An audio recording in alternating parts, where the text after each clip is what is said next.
啊，咁我哋而家就去緊呢個廣州增城嘅白水寨。咁今次我哋會玩2日2夜嘅。咁我今晚同埋聽晚嘅酒店咧，都會喺呢一個金葉子溫泉度假公寓呢一個小區入面嘅。佢入面咧全部都係公寓嚟。咁呢一間咧就係親子房嚟嘅。咁本身我哋係呢一間房咧住2晚嘅，但係其實住第1晚咧，發覺佢嗰啲配套咧唔係太好啊。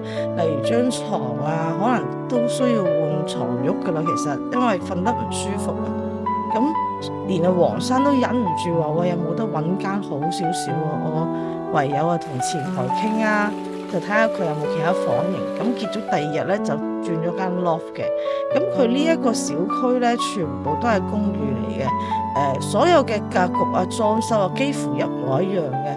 同埋佢呢度咧，一定係會有溫泉水入戶嘅，所以佢哋露台嗰度一定會有個泡池嘅。咁我哋第2日咧就轉咗呢個 loft 嘅。咁呢個 loft 咧都係同其他嗰啲其他代理嗰啲咧睇嗰啲相咧，其實所有嗰啲裝修設計啊，包括嗰啲家私啊，都冇乜分別嘅啦。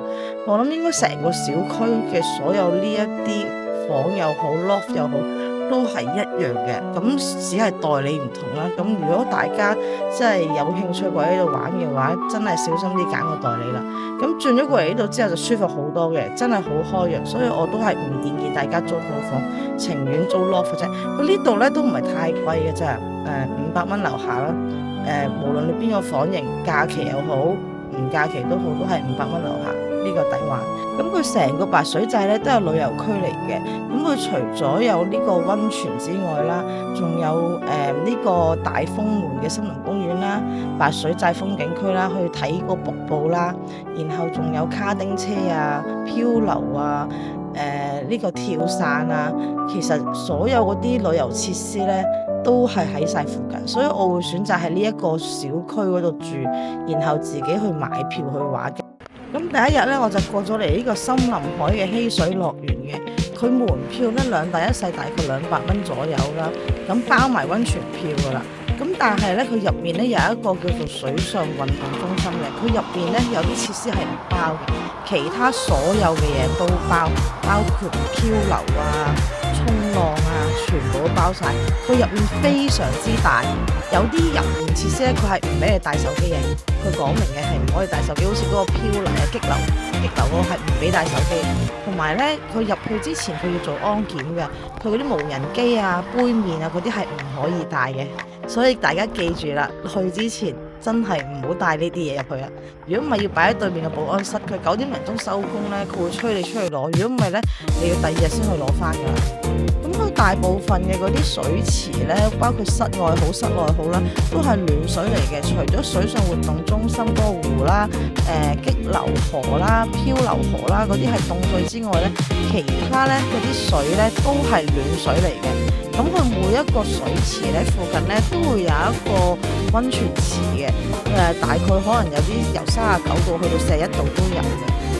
咁佢除咗呢一個水上世界之外啦，佢哋咧5月1號仲開咗個森林王國嘅，咁嗰度就玩機動遊戲，佢都有聯票嘅，好似300幾蚊啦，2日票嚟嘅。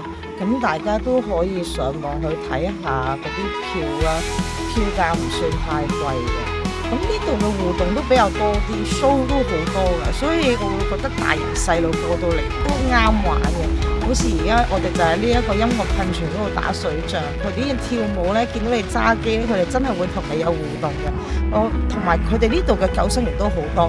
雖然嗰日我係禮拜6日去玩啊，咁比較多人，但係唔需要擔心咯，因為你自唔自費嘅活動咧，佢都有一定有個救生員就企喺度睇住你啲以防萬一嘅。我覺得佢哋呢個做得幾細心。咁呢度呢，就係水上活動中心啦，佢哋而家表演嗰啲呢，都係自費活動嚟嘅，包括而家呢一隻摩托船啦、電動浮板啦、空中飛人啦，都係自費嘅。咁佢入面嘅腳踏船啦、碰碰船啦、槳劃船呢嗰啲呢，就係免費嘅，就係你將門票包咗嘅。但係呢，我嗰日呢，就冇玩到呢3樣嘢。佢入面咧仲有嗰啲直升機試坐啊，但係咧我行到腳都跛埋，我都揾唔到佢喺邊度上機。因為真係好大啊！我應該係未行到去成人嗰個水上樂園，就已經行翻轉頭去咗溫泉區啦。因為個天都黑啊，因為我哋睇好多 show，咁跟住我哋喺呢個水上運動中心玩完之後呢，就去咗沙灘呢度啦。呢度就係佢哋嘅小型人造沙灘，然之後就去咗坐呢一個水上過山車。不過過山車你哋要留意一下啦，佢一定要2個人一組嘅。如果你一個人咧，佢唔俾你玩嘅。咁如果你哋係2大1細去玩呢，咁記得要坐2程，因為呢，佢第1程呢係會射翻入去呢一個室內嘅水上樂園。如果你哋係有人喺呢邊等嘅話呢，你哋一定要喺翻嗰邊呢坐翻過嚟。如果唔係呢，佢哋就要行翻入嚟噶啦。咁所以呢，嗰次呢，我哋都係咁啱排隊嘅時候聽到人哋講啦，我哋先話你一定要無論如何坐翻入嚟啊！我唔想行出去揾你，你都唔想行入嚟揾我㗎。所以佢哋變咗係坐咗2轉。咁呢一個呢，就係呢個水上過山車啦。咁話咁快，佢哋呢就玩咗2轉啦，啱啱落到嚟呢，就開始呢一個表演啦。呢度全部都係玩虎嘅。咁講開呢啲表演呢，我唔知大家有冇呢曾經呢上大陸話要睇嗰啲非遺表演呢，其實都係同呢啲類型差不多噶嘛。但係去到最後嘅時候呢，硬係有一個 show 有一個節目呢，佢係冇播到，中間又加咗賣字畫。我睇過2次，中咗2次伏噶啦，諗住佢賣完字畫之後會表演啦，原來都係冇，跟住就問翻就我哋今日呢個表演唔表演嘅。俾人呃咗過去聽咗成個鐘頭書，冇再喺呢度呢，俾我睇到我想睇嗰場 show。呢度呢，都成日都會有啲工作人員呢同啲小朋友有互動嘅，所以唔驚啲小朋友會淨係覺得玩水好悶咯。咁去溫泉之前呢，都諗住揾間餐廳坐低食少少嘢，不過嗰度大部分都係小食多啊，正餐比較少啲。行咗1日1夜啦，終於揾到去呢個溫泉區。其實佢又唔算隱蔽嘅，係我哋掛住玩就睇唔到佢嗰個入口啫。咁俾翻個攻略大家啦，我建議咧大家就唔好喺一入園區嗰個公共浴室同埋嗰個儲物櫃嗰度租 locker 同埋換衫沖涼啦，因為咧嗰度咧乜嘢都冇嘅。咁當然啦，呢一個溫泉區咧都係冇毛巾嘅，毛巾都係需要自己帶嘅。但係佢入面有沐浴露啊，有呢個脫水機啊，同埋有呢個乾蒸房嘅。咁兩邊租 locker 其實都係20零30蚊嘅，呢邊會有30幾蚊，出面嗰個公眾浴室嗰邊咧就係20蚊左右啦。咁唔爭嗰10幾蚊啦，呢度環境好咁多，所以唔好一入到去嗰個南門就急住見到就急住話上去換衫啊，寧願行入少少，行入呢個溫泉區。咁其實佢喺入口行過嚟都係5分鐘到嘅啫。咁大前提當然係唔好帶違禁品啦，因為如果唔係你仲要講頭講尾出翻去保安室度攞翻你自己啲嘢。咁我哋玩完之後呢，就喺公寓附近食嘢嘅。咁呢度呢，好多農家菜。咁白水寨呢度呢，最出名呢就係竹筒飯、燒雞同埋河鮮。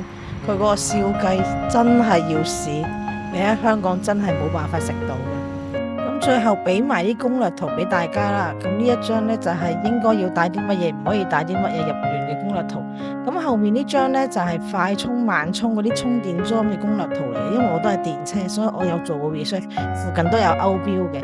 咁白水寨 Day 1呢條片呢，就嚟到呢度啦，咁下一條片呢，就會介紹埋我 Day 2嘅行程，咁大家記得留意啦，我哋下條片再見，拜拜。